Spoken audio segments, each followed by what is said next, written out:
there are only 4 main types of businesses. So your business is one of these 4. And understanding what shape my business was has allowed me to develop a portfolio of companies that generate over $250 million a year at acquisition.com. And so if you have a business, you need to know what shape your business really is to maximize the opportunity you're in.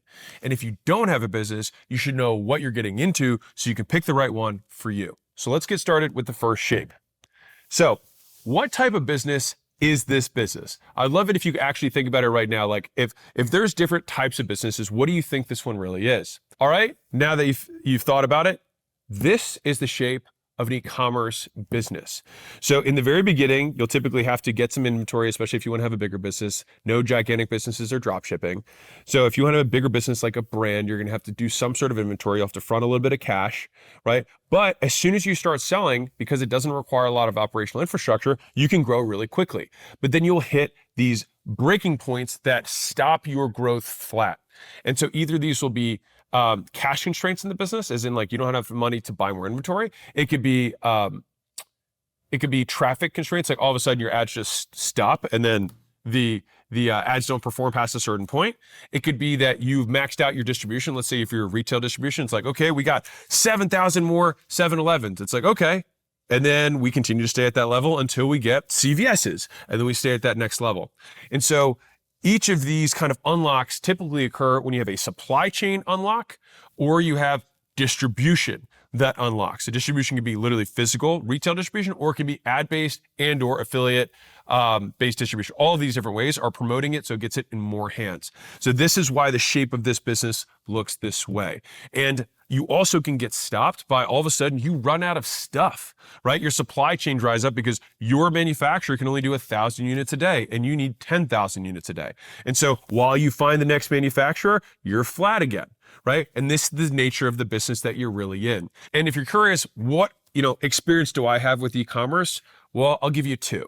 So first off, Prestige Labs was a physical products business. We sold through a brick and mortar distribution base. We also sold through an online store. So we had both those angles. I had distributors, obviously our gyms, and then also any consumers could buy directly from the store. So we had ads that were running as well. And so both those elements were e-commerce. In addition to that, the launches that we had for my last book, the Guinness World Record breaking book, this is literally e-commerce. It's a physical product that gets bought through a store and then shipped out, like very straightforward. And so the reason that this video is so important before I dive into all the other 4 is that most people think that there is something inherently wrong with their business when it is in reality a feature of this business, not a bug.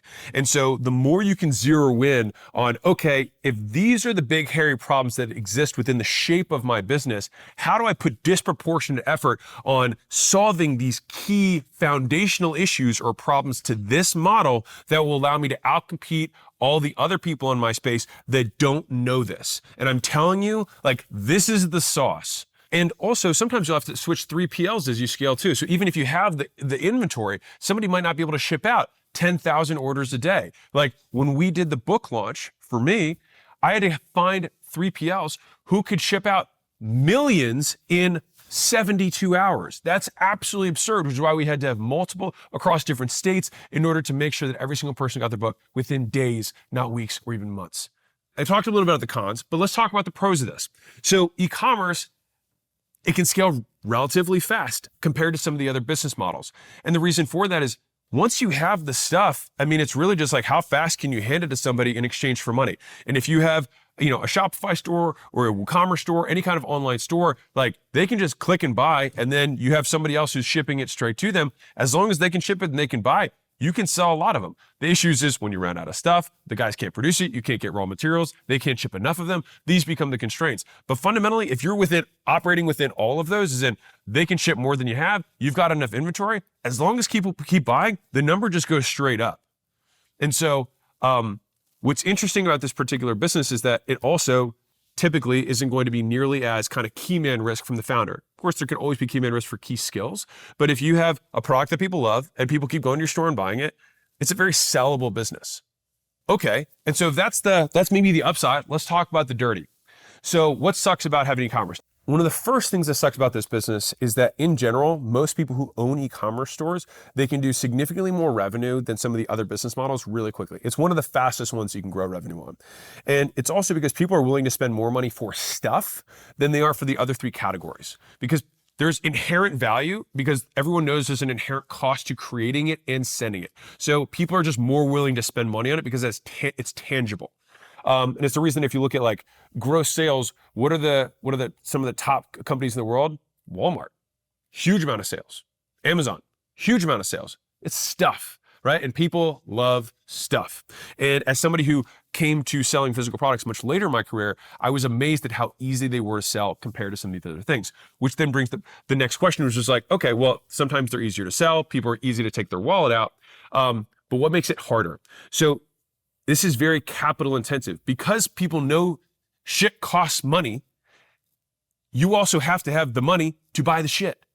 And so it is capital intensive in that this thing might make profit on paper, but as soon as you make some profit, what are you going to do with that money? You got to go buy more inventory. And so unless you have a flat e-commerce business, if you want to grow, the extra growth requires the profit from the earlier part of your growth path to fund the next level of inventory so you can sell through more in a shorter period of time. And so you can be very asset rich in this business. You can have lots of inventory. You can have maybe a lot of enterprise value, but it's very common that entrepreneurs will get, I'm saying unbelievable numbers. They'll go to hundreds of millions a year and pretty much only live on their salaries, which there's nothing wrong with that. It's just different than some of the other models that are out there. In terms of the things that can also be difficult about this is that you have to rely very heavily on your partners. And so it's very rare for an e-commerce business to be vertically integrated. It sometimes happens, but it's super, super uncommon. That means that, are you the one who's manufacturing the stuff? Are you the one who's actually pick, pack, shipping all the things both locally and internationally? Are you sourcing raw materials, or do you have a raw material mine that you're collecting milk from cows and turning that into whey protein? Probably not. And so you have core dependencies on other businesses, and if those businesses fail, you fail. Like, very real. And so having many redundancies within each element of the business. Okay, how do we get raw materials? What about manufacturing? What about logistics in terms of pick, pack, ship? And then on the capital side, it's like, do we have lending partners? Because we might run out of capital if we're scaling really quickly, because there can literally be nothing wrong with your business. But think about this. If you have 10 units of something and you make $10 of profit on each unit, and you sell all of them in a day, and the next day 10 more people want to buy, there's nothing you can do. And so that might mean that you might have 300 units worth of demand and you only have 10 units worth of profit. What do you have to do next month? You can only buy 10 more, right? And so your growth rate will be dictated by the amount of free cash flow that the business kicks off. And then that will be the growth rate that you'll be able to sustain, or only growth rate that you'll be able to have in the business. And you'll be constrained by that capital. There are lending partners because this is clearly a capital constrained business if you're growing quickly. But those are some of the negatives or some of the downsides. Now, if you own one of these businesses, what's the big hairy problem? What's the big problem that you have to solve? Number one is managing cash flow. So you have to be able to forecast cash flow. You have to look at inventory cycles. How long is it? If it's a 12-week lead time for you to buy stuff, you have to predict how much you're going to be selling in 12 weeks. That can be difficult, especially if it's your first time. Number one. Number two, your distribution. You're going to live and die by your distribution. So ad accounts, brick and mortar distribution partners that you can have, affiliates or influencers who have kind of, I would call it synthetic distribution through their audiences. All three of those they're partners of yours, right? Great product will always find great distribution. Great distribution will always find great product, right? But the big problem that you'll have to manage is going to be supply chain. How can you have enough stuff to sell, right? Logistics isn't that hard because there's some decent pick, pack, ship that are out there. Everybody always has complaints because it's not their business. They would do differently, blah, blah, blah, blah, blah. You wish they didn't charge you as much, et cetera, et cetera. But like, by and large, I would say that problem has been solved relatively well. The next issue is going to be making sure that the product you have has a brand behind it. And this is the real nasty one. Because if you just have a pure, I call them smash and grab businesses, which is just, you're a media arbitrage business. You can buy eyeballs at $10 and you can sell them something where you make $11 in gross profit. That's just a smash and grab business. And if somebody else sees you smashing and grabbing, guess what they do? The downside of physical products is that because anybody can own it, anybody can also sell it. And so if you've got a widget, somebody else can go to China and make the same widget as you. And that's where patents come important. That's where if you actually do own your manufacturing, have some special sauce in terms of how you make your stuff, these become the competitive moats for the business. But the largest of all of them by far is brand. Right? Why, like Nike shirts are inherently the same shirts that other shirts, shirt companies make. They literally buy the same raw materials, but why are you willing to pay so much more for a Nike shirt versus, an unnamed shirt? Because of the brand. And so even if someone can copy every single thing down to the thread count of your business, they still can't copy the brand. And so some of the best brands are in e-commerce because you have to be in order to get big. And so we think if we translate what brand does, and this applies to all of them, it's super important with e-commerce because it's so easy to commoditize, is that the value that brand delivers is that you have higher click-through rates, as in more people show interest because they have a history of good experiences with you or good word of mouth. Number two is that you'll have higher repurchase rates. People will buy once and they'll continue to buy again. And number three, you'll be able to charge higher premiums for the same thing. So that means lower cost of acquisition, higher LTV because they're buying more, and higher gross profits because they're buying at premium prices. Those are very real benefits of building the big brand. And so when you have these types of businesses and they are kicking off cash, that means that is somewhere you have to continually invest to expand and reinforce the associations that you want your products to stand for, which also means what affiliates or influencers you're not going to associate with, even if they can drive quick sales, what discounts you're going to choose to make or not choose to do because of what kind of brand you want to demonstrate for your target audience. There's some brands that never do discounts and there's some that live and die on discounts. And so it really depends on what kind of brand you're trying to build, but you got to be specific about it and you want to be as deliberate about it as you can day one. And so if this is you, I think probably the most important question is how do you win, right? I'll just do this by describing the perfect e-commerce company, and then you can reverse engineer what you are missing. So the perfect e-commerce company would have its own manufacturing that it makes.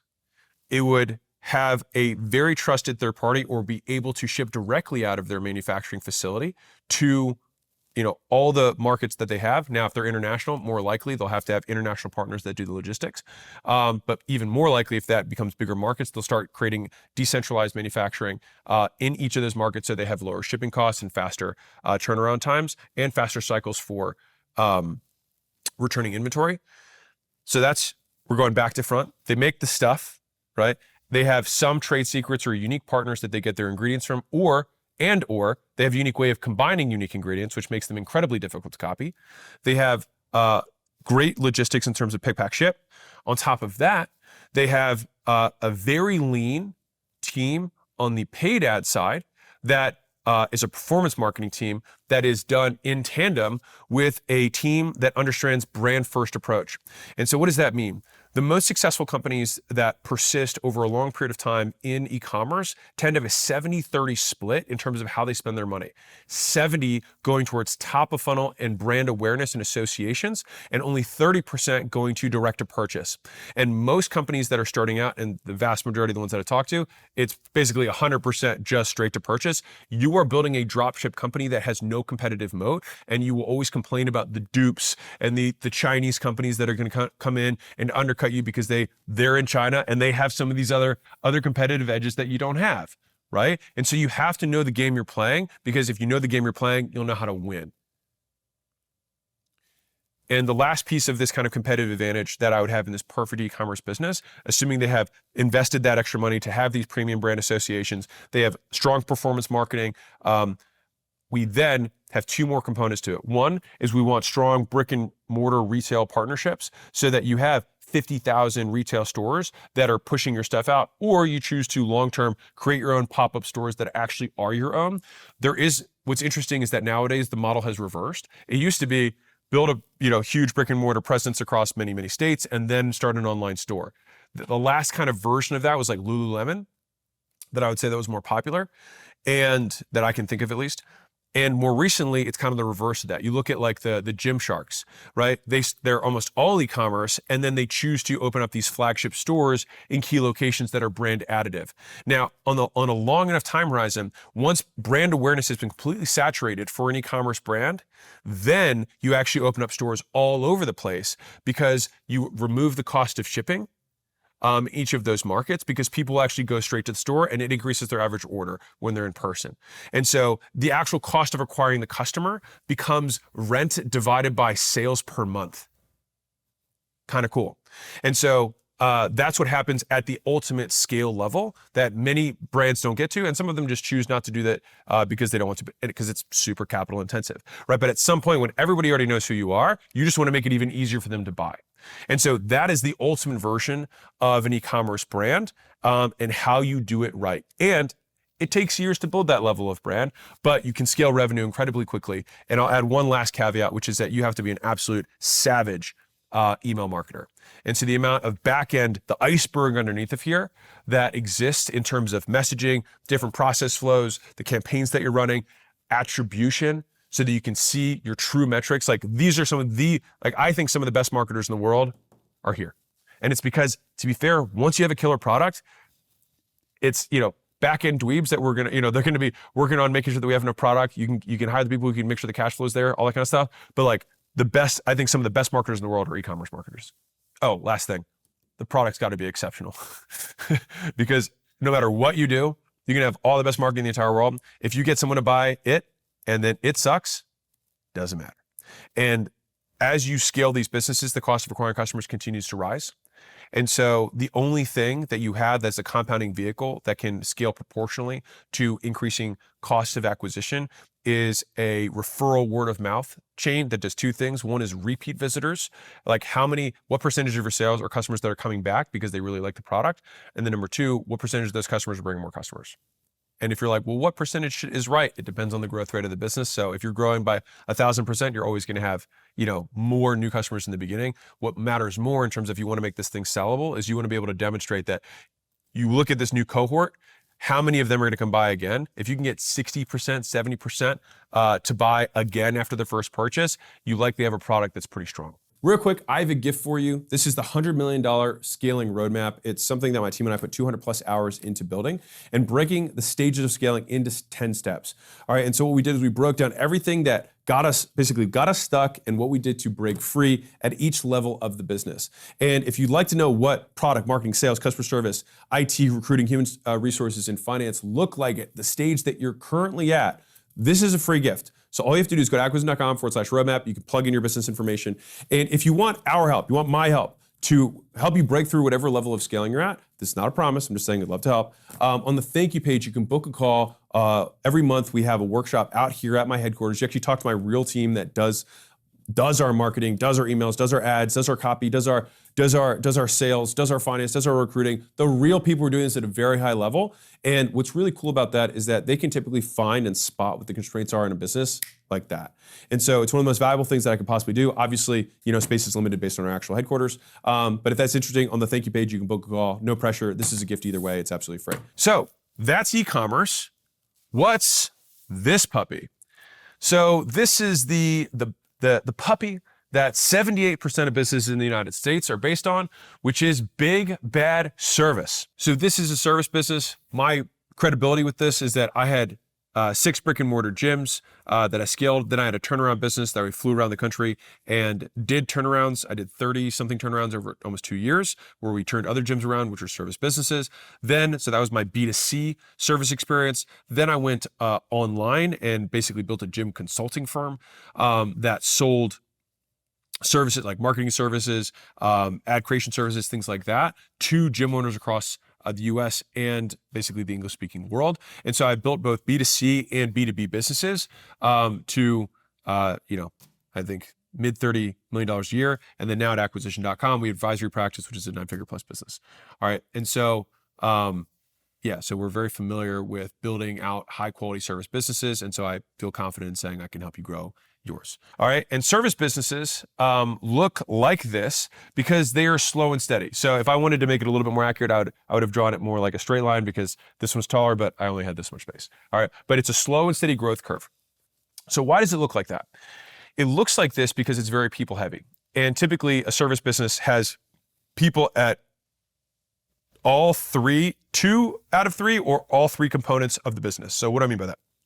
If we break a business into 3 chunks, attraction, a conversion point, and then delivery, right? Those are the three components of the business. From an attraction perspective, that's the only one where you could have a very scalable front end. You could just be running ads, you have content on the front end, super scalable. Now, typically, if you're selling services, it's going to have a higher ticket. If it has a higher ticket, usually a person is involved. So you might have a person who's taking phone calls or meeting with customers at their homes or meeting in person in order to convert or transact. All right, close the sale. Once the customer has transacted, now we have to deliver. And it's a service business, which means that you have people who are involved in the delivery. You do some sort of services to them. All right. Now, what becomes challenging about this is that as you scale, it is easier to go find more product to sell than it is to find exceptional people. Significantly harder. And if the thing you sell is people with a premium, which is what a service business is, then you have to find very good people, and very good people are even harder to find, right? And they also cost even more money. And so service businesses in general, you want to run significantly higher gross margins than the other three. They typically don't run high gross margins, and you want to design them in a way that do run higher gross margins because you need the padding for the inevitable volatility that exists within the business. And the volatility is a factor of when someone new comes into any function of the business, whether you're doing outbound on the front end or running ads, you're doing sales or you have delivery. If you have one sales guy, when you hire the next sales guy, he's not going to be as good as the first one because he's got to get trained up. And so we have to be able to slow down. We have to be able to deal with the padding here. We need some cushion for the pushing, if you will, on how much gross profit we can have here. Because if our conversion rate drops in half because our new sales guy is not as good, right? He's got to get up to speed in 30 days. Then we got to be able to eat that. Calm down.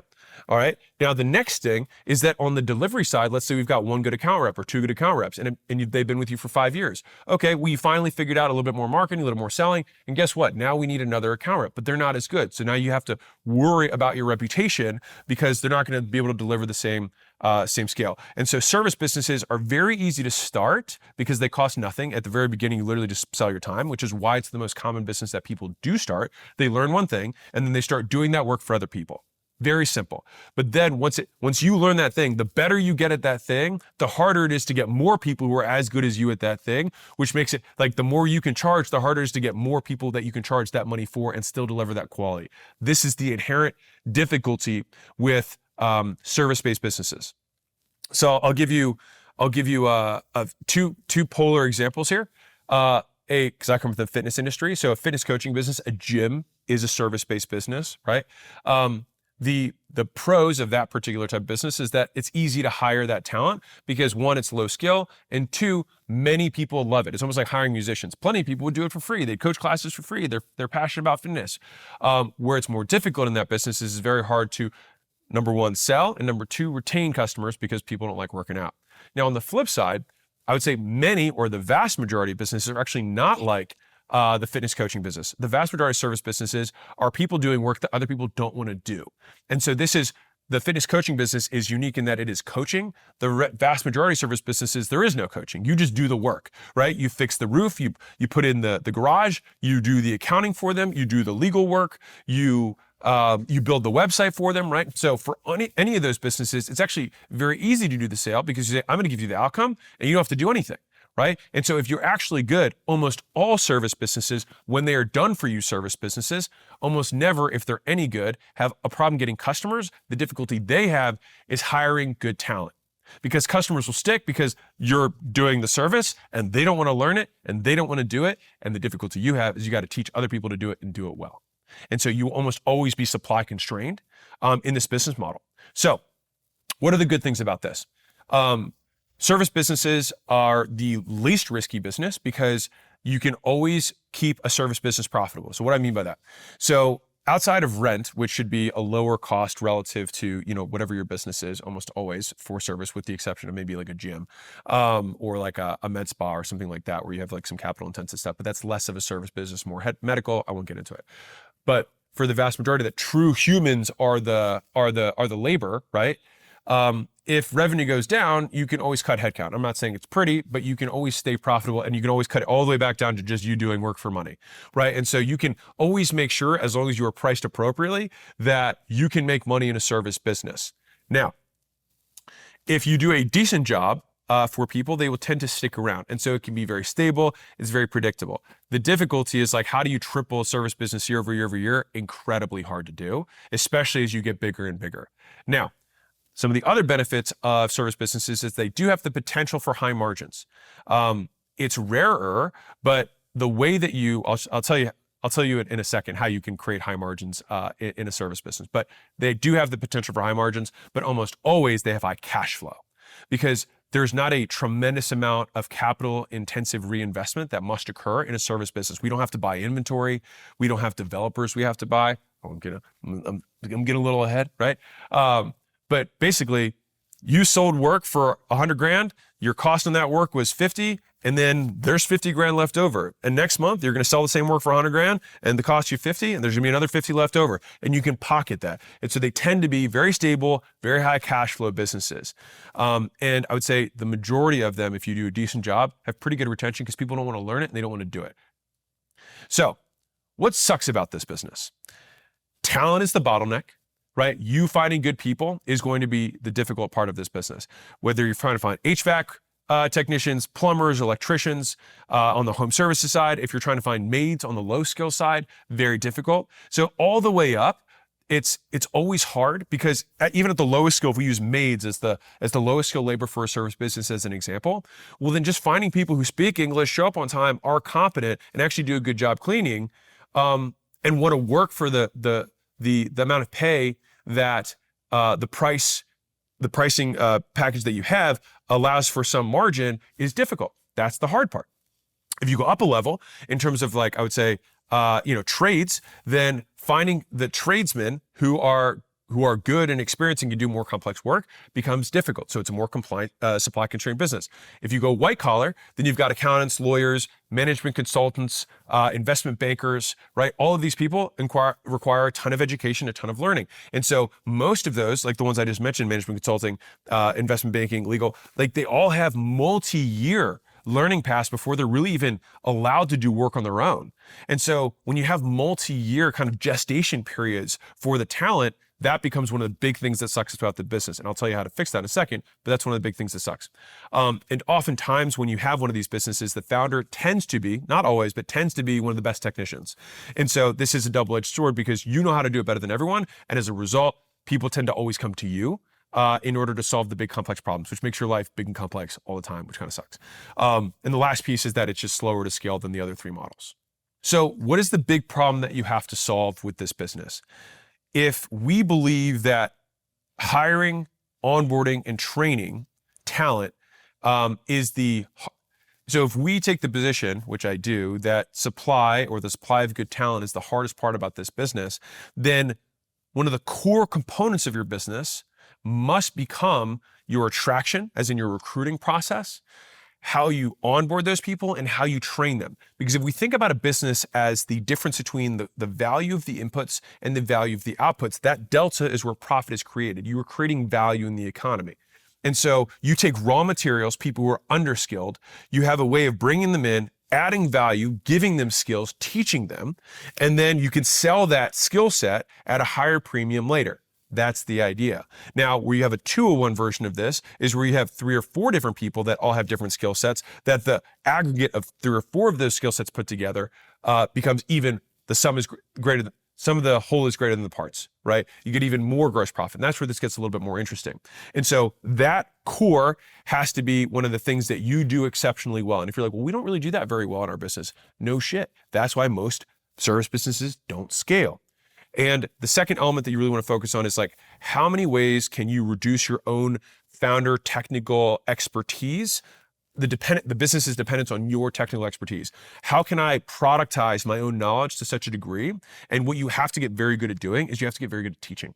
Fundamentally, like if you're in a service business, you're actually in a teaching business. You have to teach your talent how to do what they do. And I think this is one of the big mess ups is people expect, oh, I'm going to train some guy in a weekend to do something that's taken me 10 years, and then I'm going to get upset that he's not that good.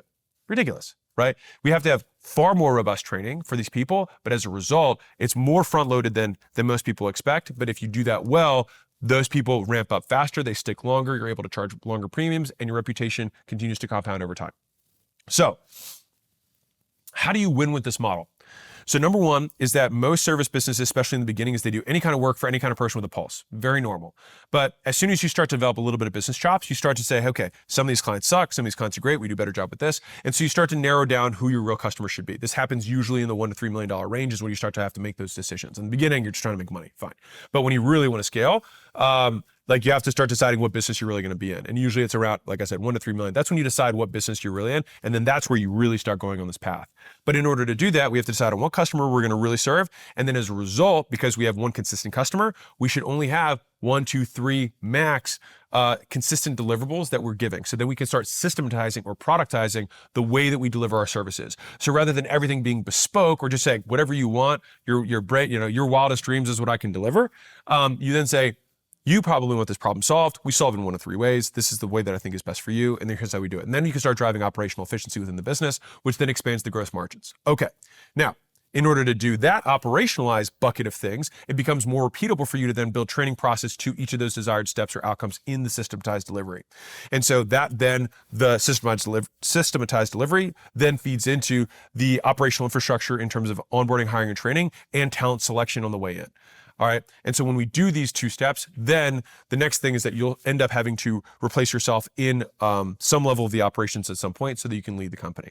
So if you were trying to win here, systematization of delivery, selection of the avatar, being very clear about recruiting, hiring, onboarding, and training, and having very good defined career paths for your talent so they want to stay with you and not go somewhere else because they're so hard to get.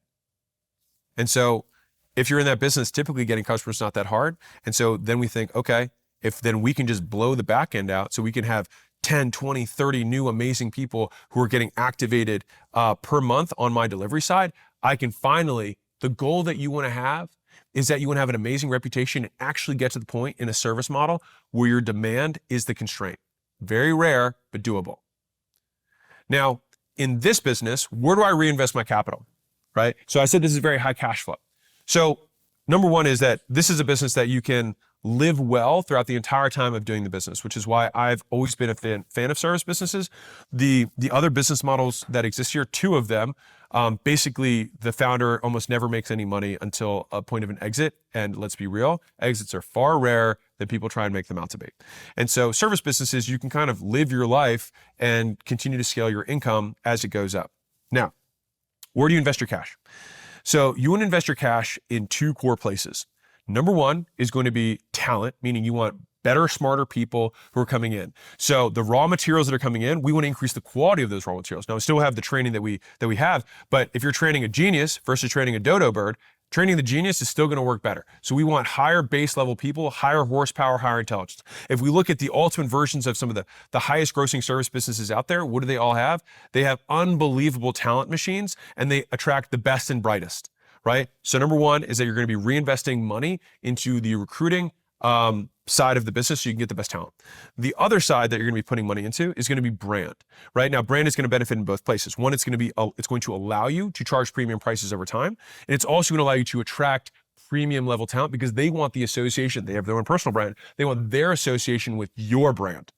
Now, the way that I can see how scaled up or how progressed an entrepreneur is in the service business is actually with one metric, which is what they charge. So think about how interesting. So I'll explain why I think this is a very interesting like North Star metric. If you do a good job at what you do, then you should have a supply constraint in your business because more people want your services. If more people want your services and you're supply constrained, what happens? Well, if we're supply constrained and we have more demand than we have supply, what should we do? We should raise our prices. And as we raise our prices, we should increase our gross margins. And as long as we have good training and we can maintain a reputation, what happens? More customers come in, more demand, and then we can continue to raise our prices. And so it should be a process of consistently being able to raise price over time and go after better and better avatars, better and better ICPs, if you want to use that language, ideal customer profile, I think that stands for. Basically the type of customer that you're going after, right? The prospects. You want better and better people who can stroke bigger and bigger checks. And the only way to do that is to typically have the track record, having done this for years and continuing to level up. And you can only do that if you're good because you have more demand than you have supply. And that's the game that you ultimately want to be in. Now, is there a world for a low-cost service provider? Yes, with one very important caveat. You have to decide day one when you build this business that you're building it as the low-cost provider. And that doesn't mean, oh, people didn't want to buy this price, I'm going to go cheaper. It means that day one, every decision you've made with that North Star, which is that we want to be as operationally efficient as humanly possible. So we're going to offshore all of our talent. We're going to have as much automation built into our business as humanly possible. And our primary USP or selling proposition is going to be that we are the cheapest. It is absolutely a game where you can make a lot of money, but you have to decide to be in that game day one. I have spent the vast majority of my life on the premium side, which is where I would recommend most of you go, because service businesses are inherently more difficult to scale because you have to scale headcount. And so if you're going to have 20 people that work for you, I'd rather be making $1 million per person than making less than that. I'll just say that. I'd rather make $1 million per person because then it'll be worth the headache that comes with the headcount. So that's shape number 2. Drum roll, please. That brings us to shape number 3. So quick guess, what do you think this is? This is an education, consulting, info, media business. My credibility around information businesses is that I happen to own a software platform that allows people to start information businesses called School. And so I have access to quite literally millions of data points in terms of what makes this business work and what doesn't. I've also been somebody who's consumed a lot from the alternative education world, and done a lot of studying on like what makes these businesses work, because as somebody who is a continuous student of all games, especially the business game, I always want to see what separates the best from the rest. A nice little rhymey. And as somebody who's an educator in general, from a YouTube content perspective, like what are the different models that exist here? Let's dive in. So what is the shape? This shape scales faster than any other of the 4 shapes. You can notice that it's almost a straight line up. And so this business makes money quickly. And then it hits a hard stop or becomes very difficult to make more money from there. So why is it shaped this way? So one of the most difficult parts about information or education related businesses is that there's low retention, right? If you do a good job educating someone, they graduate. Your high school isn't like, oh my God, I can't believe we didn't retain that kid. The goal is not to retain them, right? The goal is to actually graduate them. Now, what's the continuity program for education? Well, you go 4 years of high school, you go 4 years of college, then you have a master's degree, then you have a PhD, then you have a double PhD. So they definitely have an ascension program, right? But the point ideally is that you provide more value than the cost of the education. And then as a result, this person now has a skill that is more valuable in the workplace, right? That, in the competitive environment. That's the point. So the reason that education can make so much money so quickly is that if you have a valuable skill and that skill is unique and difficult to acquire in the marketplace, then you can charge a big amount of money for something that actually costs you very little. It costs you a lot of money and time to acquire the skill one time for you, but then you get to duplicate that skill through the education over and over again through other people. And so I'll just use simple math here.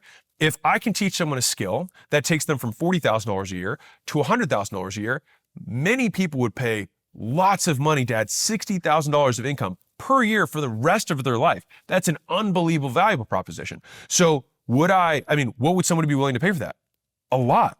The education industry at large, I think the last time I checked, is like 10 trillion globally. It's a very big industry, because if we think about an economy at large, there are only 2 things that drive GDP, gross domestic product, the production of the economy: education and technology. And that's per capita, right? So if per person, what do you got? They can get more skills and they can have more tools to use those skills. That's what drives GDP. And so it's a huge driver of the economy, which is why education is such a massive market. Now, it's shaped this way for most businesses though, because once someone graduates, they leave, which means that you always have to fill up the business again. And if you're good at something, you usually get this quick shot up because people know you're good at it. So you can quickly charge a lot of money to a handful of people and actually deliver that value because people know you're good at that thing. And then very quickly you make money. But then you're like, oh shoot, I graduated all those people. What do? I got to get more customers, right? And the other side of this that is kind of bad is that once I teach someone really well how to do that thing, what stops them from selling the exact same thing that I just taught them? Almost nothing, right? And so these are some of this is why the shape is shaped this way, because more entrants, if you teach more people, starts putting this downward pressure. So you've got downward pressure in that people are exiting, and you've got more competitors that are always entering the market, because it's very easy to, one, create competition, number two, start an education business, because it costs almost nothing if you have the skill. So what's good about this? Because that sounded a little bit, negative in terms of the shape. You're like, why would I want to stop, here, right? Well, the great thing is that there's fast initial cash. There's very few businesses that can get you out of, poverty as quick as this. I would dare I say there's almost nothing that's as fast as this. And I'll tell you one thing that I've learned about humans over my many years in business is that people love fast. All right. And it's also one of the easier ones. So fast and easy, very compelling value proposition. And I'll give you the third value proposition. It's also cheap. So fast, easy, cheap to start. Wow. Very compelling. Now, when you have something that's fast, easy, and cheap to start, what's the downside of that? Well, lots of competitors. It's also fast, easy, and cheap for them to start. All right. And so what sucks about this? It's difficult to scale typically past $1 to $3 million a year. Now, I think a big part of that, this is pure rule of thumb, anecdotal observation from me. It's hard because most people don't have the promotional skill to get beyond the first $1 to $3 million. And the more talented the individual is, the more difficult it is for them to scale the delivery. So these businesses sometimes start to bleed into service businesses, right? They have some sort of DIY, do-it-yourself, self-led education thing. And then people are like, well, I'd like some teacher, I'd like some help. And so then it starts to get a little bit of crossover into services, and it starts to get some of the negative sides of services, which is, oh, now I got to train all these people to be as good as me at delivering this thing that's taken me 10 years to learn. And so people take one of two paths. They'll either say, well, I'm just not going to do that. I'm going to make it one-to-many forever, which I do recommend for a lot of people. I think it's actually not a terrible idea. The other option they do is they say, oh, I'm going to get a bunch of coaches or teachers, right? That I'm going to teach in a weekend how to do my thing, and then I'm just going to outsource all the work to them. But if the thing that you have is so valuable that you charge so much money for it, if you could teach someone in a weekend to teach it, you're either not selling something that's that valuable, or you're lying about the fact that they're actually as good as you. And so the analogy that I have for this is, imagine I have the world's best milk. All right, the world's freshest milk, and let's assume that you have no dairy issues. You're just a good old-fashioned, Wisconsin boy. All right, you can just drink your dairy. Now, let's say that I have 10 customers and I only have one glass of milk. So I have two options. Option one is I can do 10 shot glasses and I can pour the milk into those shot glasses. Option two is I can have glasses of the same size that are all filled with water, and I put a shot glass worth in each of them. So I give you this much of a shittier milk, or I give you a much smaller amount of the same quality. Which one would you rather have? In my opinion, most people would rather have a smaller amount of a good thing than a larger amount of a bad thing. To me, this is what the vast majority of businesses choose to do by saying, oh, I'm going to hire this person, I'm going to train them for 5 hours, and then I'm going to sell the services at the same price that I sell for myself for this person. So then they get this very diluted thing. Now what happens here? Your reputation starts to take a hit. And so you started getting word of mouth, and that stops happening because you're not teaching as well, because they're not teaching as well, because they're not as good as you. On the other hand, these businesses where the main educator also learns some skills with promotion, those people, because they just continue to dilute down access, the rate of you diluting down access is almost always proportional with how good you are. And so if you have the best milk in the world, you can actually give that the tiniest shot, and it's still good and better than one guy who's mediocre giving 100% of his attention. And so one of the interesting things about this model is that with technology has democratized, has made it even access for people to get educated. And when you have democratized access, you often will have consolidated production, meaning if you're the best in the world, you get to do it for everyone. So what sucks? Easy to compete. So it's double-edged sword, right? Many competitors. You also create your competition when you educate them. Retention is almost nothing, and growth relies on almost constant marketing. And then you always have a little bit of reputational risk if you're not good at ops, which is a totally different skill set than education, where you can actually scale the other components of the business. And so reputation can take a hit. And that's why many businesses can shoot up quickly and either they fizzle out and they become what I call offer hoppers. So they just come up with a new thing every year that they're selling. From an education perspective, that is a way to do it. I don't think it's the way of life that I would prefer to live, but some people do that. The alternative is that they just kind of putter along at that same level and they just get new people in, the old people leave, and that's just what they do. And it's very difficult for them to scale. So what's the big problem that you have to solve if you have this business? Number one, and this is the nasty one, but it's the reality, is that you have to find a way to create stickiness in a fundamentally unsticky model. All right, meaning how do we create revenue retention in an education business? So I'm going to give you a couple of tactical strategies for this. So number one is that you want to have some component of the business that's consumption based. All right, so if we were to teach someone a core skill, right? There's going to be some components that need to be refreshed. If I teach you how to run ads, you're going to need something on a regular basis. What's that? Creative. So maybe I sell you a one-time price that's significantly more expensive on how to run ads, and then my recurring price for the creative might be lower, right? A different version of this is I'll teach you this education, but you probably want a community to be with other people on. That's what school.com is about, right? And I'm a co-founder of that company, which is a different one of these models that I'll get to in a second. Well, it's the only one that's left, but maybe I'm sharing too much. So people want community, but let's be real. Community is less valuable than education is. And so where people get into trouble is they say, I will charge $25,000 for this education, and that might be appropriate. And so then they make a payment plan where they say, you have to pay $2,000 a month or whatever to pay for this education. Fine.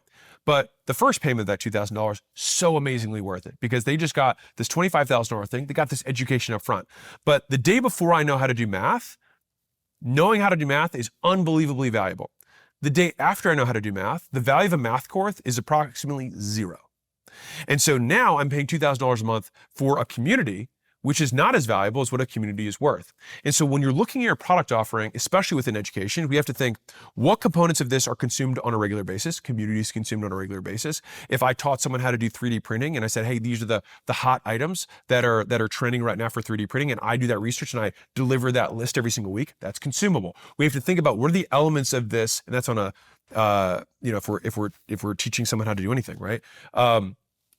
Elements of the business that are consumable, and then there's some elements of the business that are one time. The appropriate billing structure is very high price to value for the one-time thing that is inherently valuable, but has no recurring. And then make sure the recurring elements of the business are also appropriately priced, which might be significantly lower. And this is what gave birth to the little ism that I have, which is big head, long tail.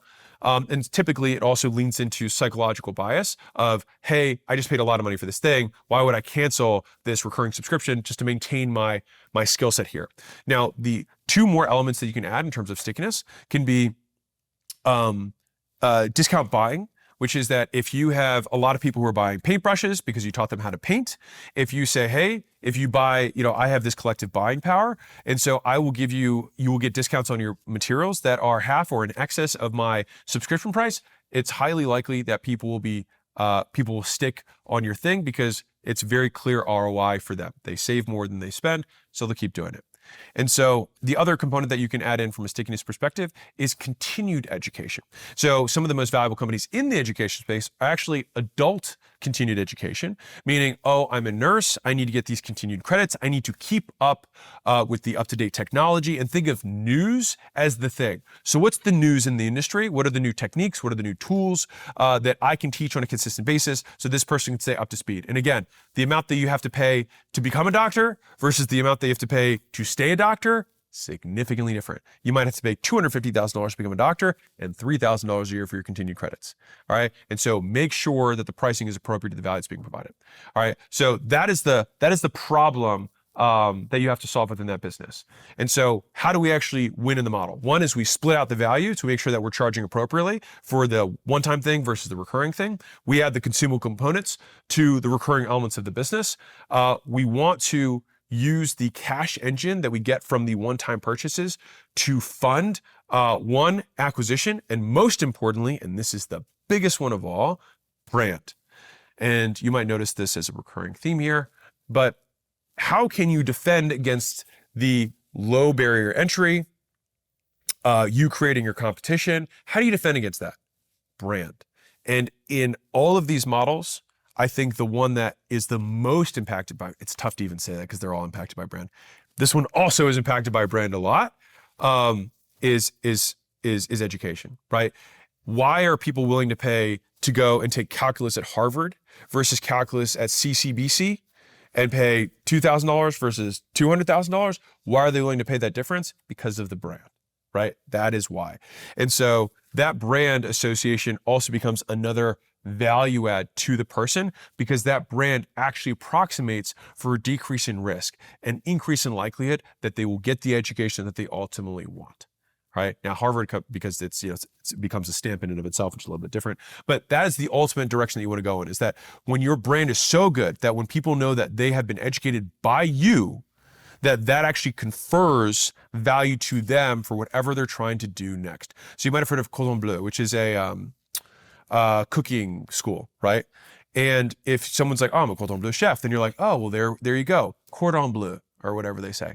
All right. If you are one of the chefs, then you're more likely to get a job afterwards because they have a good reputation for delivering good chefs. So what does that mean they get to do? They get to charge more for the education that they have because their people are more successful, right? And so that is how you win in this model.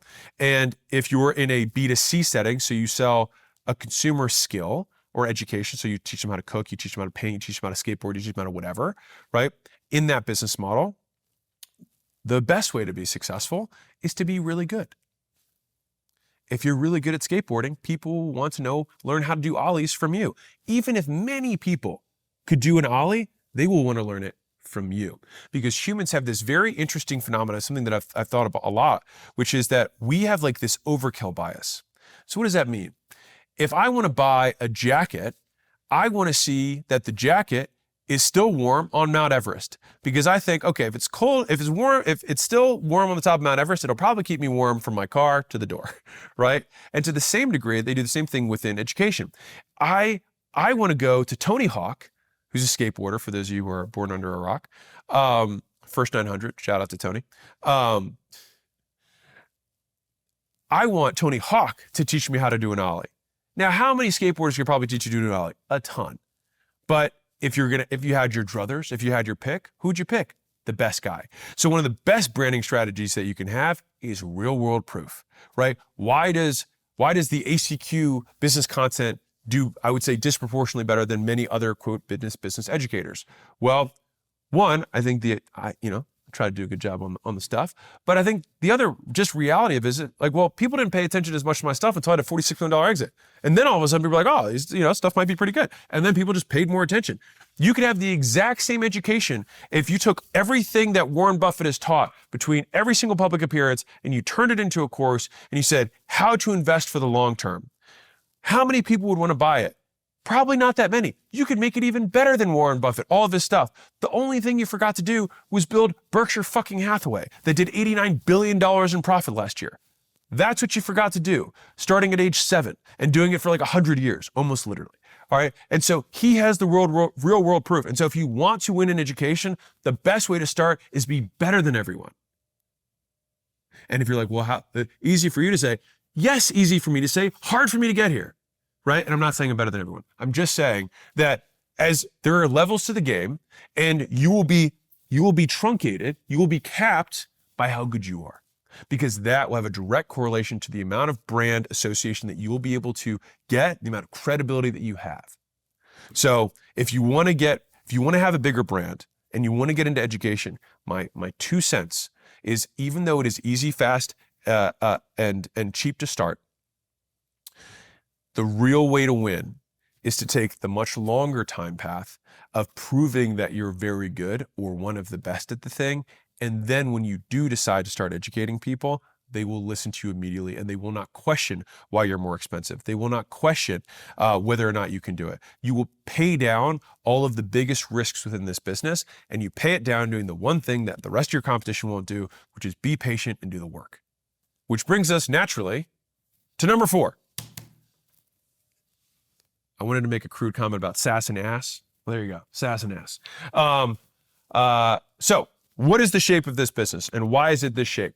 So software starts the slowest because you have to put a lot of capital in, you have to put people together, and you have to have people code for extended periods of time, not really sure if people actually even like the thing, and if they do like the thing, how long does it take for it to actually do all the functions that you have in your mind for it. And so this takes, for in the beginning, not that long ago, it took many years, and it still takes time now, even with the vibe coding world. I still, real talk, have yet to see a truly vibe coded from A to Z business that is like $100 million a year. And I even, we had a conversation with Amjad, who's Replit CEO, one of the key, I think they're at 150 million or something like ARR in a very short time period. We had a conversation about people who use Replit to vibe code software. And interestingly, I think he mentioned 1 or 2 examples, and they have like lots and lots and lots and lots of customers of like $1 million businesses, $2 million businesses that use the vibe coded software. And so I think that it is getting better and better. Is it there yet? I think it has struggled to have the robustness of, I'll just call it manual or human-based software, but I think that will get fixed in time and probably relatively quickly. But for right now, it still does take time and takes years to make a truly good product that is also scalable. So sure, maybe you can sell it to a handful of people, but can it support 1 million users? Not currently, the vibe coding world. But it's shaped this way because, taking out vibe coding for a moment, once you do have product market fit, the way that Y Combinator describes this is that getting product market fit is like pushing a boulder up the hill. And once you have it, it's like getting chased by the boulder on the other way down, right? Is that you're chasing after this because you have so much more demand than you can even handle, and like the wheels come flying off. So it's shaped this way because it's hard to build a good product. Engineering is, especially good engineering, is incredibly expensive. You have to front that capital because you have no income, right? Think about this. The rest of these businesses, you can get pretty close to bootstrapping. SaaS, the reason there is such a big venture capital industry is because it costs money, millions of dollars, to get the level of talent required to make great products in engineering. And you have to front that for like a year, sometimes 2 years before you even turn a dollar, right? And definitely not enough dollars to make it profitable. And so you have this very long, very unprofitable runway. And so as a result of all the businesses I just described, the fewest number of businesses are in software. And it's because the barriers to entry are higher. Now, vibe coding, things like that have made it easier. More people are coding now. Some engineers there's coding boot camps plus vibe coding where people can do components of their job with it. And so it's becoming more democratized. That being said, it's still, between the other 3, way fewer people here compared to the other ones. But it is shaped this way because once you have product market fit, you can go to the sky because it is the most scalable of all 4 business models once you have it. Again, that's the hard part. So what's the great part about it? Infinite scale, incredibly high gross margins once you have it. If done well, very sticky revenue. The vast majority of people who build software don't have sticky revenue, but if done well, can be incredibly sticky because it gets integrated into someone's workflow. And you can have huge enterprise value long-term. So why do software companies have such high valuations? One person can exit it because somebody else can own the product and the customer can have the exact same experience. So there's almost no risk at point of sale if all the other metrics of the business are there. Number 1. Number 2, the components that drive valuation are, outside of that core component of software, is going to be gross margin and growth rate. So how much gross margin do we have and how quickly are we growing? Now, the third element of this growth rate, which almost always happens at scale, gets factored in, is going to be revenue retention. So of course, you can go from $0 to $10 million very quickly because you can just sell a lot of people something and you'll have high growth rate and high gross margins. But if the customers are leaving, we have no stickiness. And this is where many people who come from this world, in the information or education world, or services world, or even e-commerce world, they say, oh, this shouldn't be hard. I can have an infinite backend. I'll just cobble some stuff together. I'll get an outsourced developer and we'll go sell the thing. The problem is this business looks identical to this business, the information business, until you have revenue retention. Real. So that becomes the priority in this business. And I'm getting ahead of myself, so I'll tell you how to do that in a second. So let me tell you what sucks about this, because I just told you, oh, the infinite scale, lots of money, huge enterprise value, lots of gross margins. Why does it suck? Very slow start. Founders often quit early. very high burn in terms of cash before you start having money. And even when you do make money, you're still burning more than you're making because of how software works, because of its infinite scale, the vast majority of people are not willing to pay a lot of money for it. So if you think about how much even enterprise software costs, it might cost a few $100,000 a year, but compared to the expenses that an enterprise actually spends on other costs, it's nothing, right? It feels high to the software company, but it's nothing compared to how much the enterprise actually spends. And on the consumer level, the amount that you have to do to get $9 a month from a person, speaking from experience, is a lot, right? Think about Netflix, which is a combination of media and kind of software. They have to they have to entertain the world and make world-class, shows. They have to make The Witcher. They have to make these unbelievable shows just so they can get their $10 a month. And they go to 13 and people are like, I'm leaving, right? Outrageous, $13. What are these people talking about, right? And so people's willingness to pay, because they know there's almost no incremental cost, is very low, which means you have to have tremendous volume to actually make real money. Now, the advantage is it can handle that volume, but it sure as hell is hard to get 100 million customers, right? And so it can become very emotionally difficult for this long period of time where it basically never makes money. And so then you have dependency on VCs, or you have to just watch your bank account go down month after month after month in order to maintain as much equity as you can, so you don't dilute yourself to the point where finally it does succeed and you own 4% of the business. And that there's more, scar stories behind that than I can possibly tell you. So what's the problem that you have to solve? Number one is you have to survive the early years before product market fit. This is the biggest issue. And this is where marketers basically just can't do software. It's just like, it's incredibly hard for them to do, because they want to market, they want to sell it. But in order for this thing to actually become big, you have to make sure that people want it and keep wanting it. It have to stick. And so not only do they have to buy, they have to keep using it.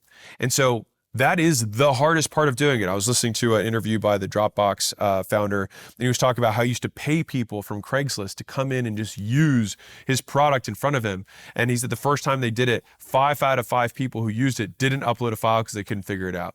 And so that is the kind of just raw work you have to keep doing. And it's like, maybe it takes them another 3 weeks or 4 weeks to get the next user flow going. And then they have to get more people in front of them. And then those people still don't figure it out. And you keep doing that until eventually you're like, oh my God, they uploaded a file. And then from there, we're like, okay, well now they didn't come back. Shit. So then we have to fix that loop. And so there's many loops that have to get completely lubricated within the user experience of the business so they can actually deliver core value. And you have to do that as fast as humanly possible. And so within the software world, there's a great interview or a presentation that the head of growth at Facebook said, and he drew this line. And he said, people think growth looks like this. He said, growth actually looks like this. So what does he mean by that? He means that users start, they get activated, and then they never churn. That is what growth looks like. Because if you can retain a certain percentage of customers forever, then it means all you do is you can just keep filling in the front end, but then that base level just keeps sticking and growing and growing and growing. And that is how software companies become incredibly valuable. So the biggest problem you have to solve is, number one, making a product that people want to buy. And number two, making sure that they keep buying it. They keep coming back. They keep spending money on it. That's the issue. And so on a consumer side, if you're keeping over 60% by the end of the year from logos perspective, ideally over 100% from a revenue perspective, that becomes an incredibly valuable business. And so what do I mean? The difference between, I'm going to get a little bit software-y, but logo churn versus revenue. So revenue retention is, if I have 10 customers that pay me $10 a month, that means that I'm making $100 a month. A year later, am I still making $100 a month from those initial customers? Now, I might have lost a few of those customers, but if some of those other customers spend more money, because we build our software in such a way that we have the opportunity for them to spend more, if we have more than $100 from those original customers, we have 100% or greater revenue retention. That's the game you want to be in. And that works the same for consumers as it does for for enterprise sales, for B2B. So all the way through. Now, it tends to be easier to have stick on enterprise customers because they're willing to incur more costs. Switching costs are higher for them, whereas consumers, it's harder, but there's a whole hell of a lot of them. So how do you win in software or in SaaS? Number one, you have to obsess over product quality and customer feedback. You have to be absolutely customer obsessed. So at school, for example, so we own a software platform. We have 20 million users, right? So kind of legit. Pretty, people think it's a big deal. So in order to do that, you have to be absolutely militant. And one of the interesting things about this is that it's not that you listen to the customers, that you give customers everything they want, because the customers will hang themselves with their own requests, right? And so if you just keep feature adding, you end up building a Frankenstein that no one can make their way through, right? And so you have to be incredibly diligent in terms of what features we really think are going to be worth the cost of the user experience that we're adding in complexity. And so complexity is the antithesis of this of elegance, right? And so when you add more stuff, it almost always adds complexity unless you have exceptional product design, and that you can only do with just tons of loops of iteration, of thinking time and intelligence, and feedback to make it. It's kind of like standing off the edges. And it's the tiny little details that make software work. So two companies can have the same core problem that they're solving, but the level of quality that they can approach it with is so much greater with that. So next one is in terms of the way you win in this. So you have to retain the customers. The next one is you have to have some sort of viral component to the business. We want to have a loop to this so that when we bring one customer, they bring 1.1, right? They get an extra customer in the door for us. Because at the ultimate scale, especially with software that tends to be lower priced, it becomes very difficult to use paid ads as your primary way of acquiring customers. And so you can absolutely use paid ads as a way to get customers, but you need to have some viral loop that over time can continually compound down the cost of acquisition. And so like Facebook would have had to spend gazillions of dollars. They spent for sure a lot of money to acquire customers, but the key component that they knew is that if they could spend to acquire one, they could get two more or whatever their viral coefficient was. To come afterwards. So it takes that cost and then divides it by 3 because 2 other customers, but then those customers get 2 other customers, and it continues to proliferate, right? ChatGPT was able to get to 1 million users in a week because of virality, because of strong word of mouth. The other way that I would note is that software is a quality over quantity game when it comes to talent. There absolutely are 10x and 100x engineers. They also tend to cost 10 or 100x the price. And so you have to be willing to spend a huge amount of money for way better talent. The difficulty is if you've never built software before, to have the perspective from which to make the judgment on that talent. And so this is where you becoming educated or you being very good in and of yourself or getting a strong technical co-founder can be important for having a good filter for who really has the chops to code, and always building with the end in mind of like, we need to build this thing with scalable code, good documentation from day one, so that this thing can really rip once we have product market fit and our viral coefficient figured out. And then the loops where we get return loops, we get referral loops, we have upgrade loops, all the different loops that get built into the user experience. We've removed all the friction from them. And I'll leave you with one final thing from design, which is the way you make an exceptional product is that you cannot actually make something good. What you do is you find a good outcome that everybody wants. That's the easy part. And then you remove all friction between where someone is and them getting that outcome. That is what good software does. And so if you think about all the benefits that come with having a phone and you remove all the friction associated with that, you get an iPhone. That's what Steve Jobs did so brilliantly. He looked at what everyone wants with a phone and said, how can I make it so it's so easy that a child, literally babies, people who don't speak English, can figure out how to use the device and get what they want out of it. And they can do it immediately. That is how good software is built. It's by the removal of friction. If you remove everything that sucks about getting what someone wants, by default, you will have something good. So the reason I wanted to go over these in so much depth is that every business has features and bugs, like I said earlier. And one of the big mistakes that I'll see businesses do at different levels, and I'm talking not just like, $1 million or 10 million, but I see $30 million, $50 million, $100 million businesses come with similar issues, which is their complaint will be a core feature of the business. And they will say, there's something wrong with my business because I'm struggling with supply chain issues. I'm struggling with cash flow as we're scaling too quickly. Or I'm really supply constrained because it's really hard to find good people. Or, you know what, getting customers is tough. Like ad spend is going up and it's costing me more to get customers every single year, and ads don't really work like they used to. Or, it's really expensive to do this company and we're burning a ton of money and we're just hoping we can make it to our next round, but we're not keeping customers as long as we really need to. We're not hitting our revenue retention goals. Every one of these businesses has features, all right? These are the core hairy problems that make these businesses. And so as soon as you can identify, one, there's nothing wrong with your business, this is the core struggle that creates the model that you chose to get into. And so if you know that, the flip side is that what's hard for you is hard for somebody else, which means that if you conquer that problem, you unlock huge amounts of enterprise value. And so the way that I think about this when I'm approaching these problems is, how much enterprise value will I unlock if all of a sudden my service business, I can get 2 people up to speed per month? Well, if I got 2 people up to speed per month, I might add $10 million in enterprise value or $50 million in enterprise value to my business. Okay, well, if that were the case, am I willing to dedicate $100,000 of resources, $500,000 of resources and time to solve that $50 million problem? Hell yeah, I am.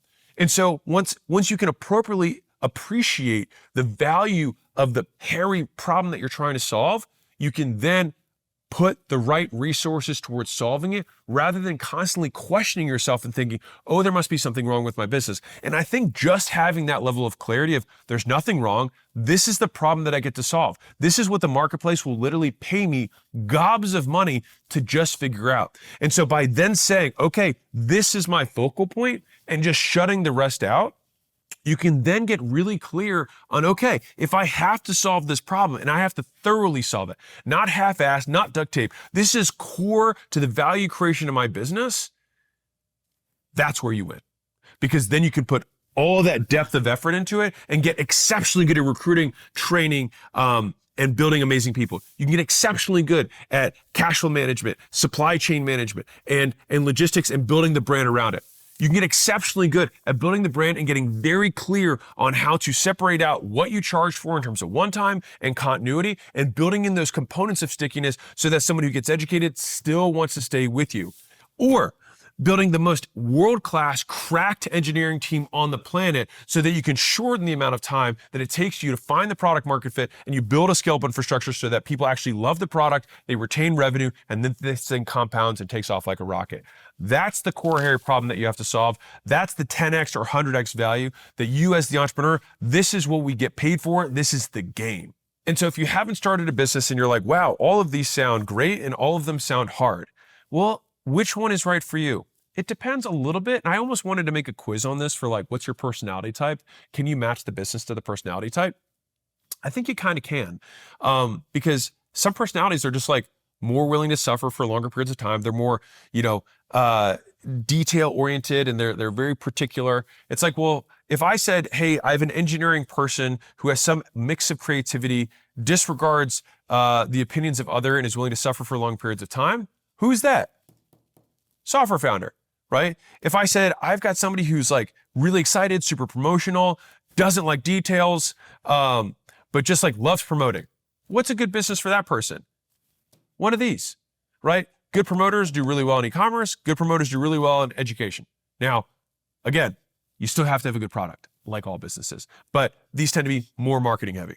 If I have somebody who's just exceptionally skilled at something and is a very good teacher, ironically, some of the best teachers at stuff can have amazing service businesses. And if you're somebody who loves people, this is a business that you want to be in, right? Because you're going to always have people around you. If you love building culture, if you love, which I actually didn't talk about, but culture is going to be the internal brand of this business. And because you have to get many people to behave in a specific way, brand is how you do that to customers. Culture is how you do that to your employees. And so if you can develop people and you love pouring into people and you like leading people, notice people being the main word for all of this. The 3 other business models have far fewer people. There's people for sure, but far fewer than a service business. Service businesses, you got to love people in order to do them. And so that should give you a little bit of a mix of which one might be right for you and what path you might be on. Here's the best part of all. I've owned all of them. And I've done well in all of them. So it's not to say that one is better than the other. It's just that which one's right for you and which one's right for you right now. And the best part is life is long. You can change your mind later because you can get out of that business. Because the reality is that if you've never started a business before, the likelihood the first business you start is the last business you own is almost zero. Bonus section. So what shape is acquisition.com if you're curious? So acquisition.com, it depends on the revenue line, actually. So the books, if we want to include that, and ACQ AI, is kind of a blend of these right here because ACQ AI is software.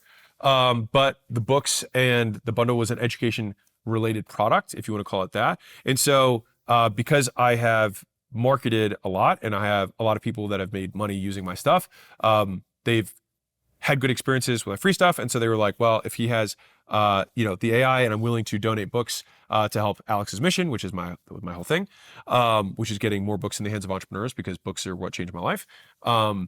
Then that was a combination of these two, which is why it was able to do a significant amount of revenue in like a weekend, right? Like how else could you scale a business? Like there's, people are like, they went from 0 to 100 million in ARR in X period of time. It's like, well, I went from 0 to 100 million in 60 hours, right? If you can promote well enough and you have a good offer and a good product and you have a good history with an audience, then the likelihood that they'll want to buy the next thing. And this is where I think people go wrong, is that the best marketers in the world find the best products because they know, like, I feel confident that I can sell a lot of stuff, but because I don't care about the first sale, I want to care about the 10th sale. I want to make sure the thing that I deliver is exceptional so that my second sale is bigger than my first one. Right? If my first book sucked, no one would have come to my first book launch with leads. If the leads book had sucked, no one would have come to the money models launch. Right? If the products and the playbooks and money models, the book sucks, no one's going to come to the next one. But I feel pretty good based on how everything's going that people like that book too. All right, because I put so much time into it and it's what I know and what I'm good at. And so that is the media component of the business. If you consider media also kind of tends to fall in this little bit of a blend between these two, of like you have a scalable deliverable. And so it's a combo of these two. Now, in terms of the advisory practice, pure service. The advisory practice is a pure service business. It's white collar service. We have associates who basically we have analysts that come in and they have career paths that then leads them to be associates, and there's career paths within associates, so junior associate and then senior associate. And then from there they can become directors. And so we have clear career paths for people, and it takes years for people to go through that to learn kind of an apprentice style model, which is very akin to many professional service types businesses, accounting, management consulting, which is basically what we are. Legal, many types of businesses have similar style models, which is very high education people. We have lots of Ivy League guys who work on the team, many people who have had entrepreneur experience or combinations of both of those. And so that's the game. And those are the two kind of models that we have. So we have HCQ AI, which is technically this. We had the media and books, which is technically here. We have the service that's here. Layla did she did a t-shirt drop or an apparel drop, but that's technically e-commerce. And so yeah, I've owned all those, but the contribution margin, contribution for, I won't even mention the contribution for the e-commerce stuff is minimal compared to the other components of the business. But if you are curious, that's what we do. And then I'd say the larger question is what kind of business is an investment firm, right? What kind of business is that? I think that type of business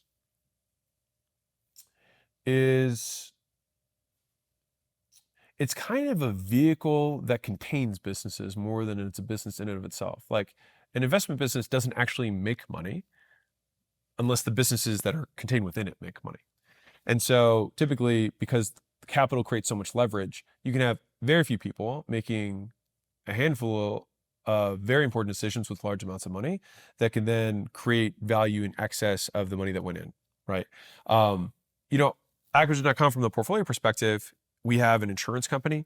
So an insurance company, I would say, is more akin to this service business because you have account reps, they have to maintain accounts, and it tends to be a high headcount business because you have to get more and more agents in. We own brick and mortar service, which also falls in this category. We have teeth whitening chain with We Whiten. And so that chain We have a B2B kind of operational consulting business that I would say is a bit of a blend between these two. I would say it's like tech enabled or media enabled, education enabled, if you will. But we have really good revenue retention, so it has a little bit more, it skews more towards service on that side. And so we have different businesses inside of the portfolio that continue to grow. And yeah, so that's what we do. And hopefully, if you're a business owner, that helps you at least know a little bit more about the path that you're on. And if you are about to start on the business journey, first off, good luck. It'll take longer than you think, and it'll probably suck for way longer than you think it will. And once you get in, you never get out. Enjoy.